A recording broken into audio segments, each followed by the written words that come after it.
Hello!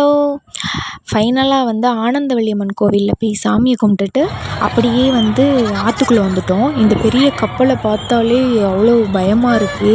ஆனால் இதில் போனோம்னா நமக்கு வந்து சத்தியமாக தலையை சுற்றி கீழே விழுந்துருவேன், வாந்தி வந்துடும். அதனால் பசங்களை மட்டும் வந்து சின்ன சின்ன விளையாட்டுக்கு வந்து கூட்டிகிட்டு போயிட்டு நான் அவங்களோட இந்த ட்ரெயினில் வந்து போனேன். அவ்வளோதான், அது ஒன்று மட்டும்தான் போனேன். அது கொஞ்சம் ஜாலியாக இருந்தது. அப்புறமா வந்துட்டு நம்ம ராட்டினம் இதெல்லாம் போனோன்னா மயங்கி சுற்றி கீழே விழுந்துருவோம். அது வந்து செட் ஆகாது. அப்புறம் வந்து என்ஜாய் பண்ண முடியாது. அதனால் வந்து வளையல், பாசி என்ன வேணும், அப்புறம் பசங்களுக்கு என்ன வேணும் அப்படிங்கிறத போய் சுற்றி பார்த்துட்டு எல்லா கடைகளையும் பார்த்துட்டு வேணுங்கிறத வாங்கிக்கிட்டு வந்துட்டோம். எனக்கு கண்ணாடி வளையல்லாம் ரொம்ப பிடிக்கும். அதனால் வந்து கண்ணாடி வளையல், அப்புறம் கொஞ்சம் டிசைனாக இருக்கிற அந்த வளையலை எடுத்துகிட்டு நான் வந்துட்டேன். அப்புறம் வந்து ஸ்நாக்ஸ் வாங்கினோம்.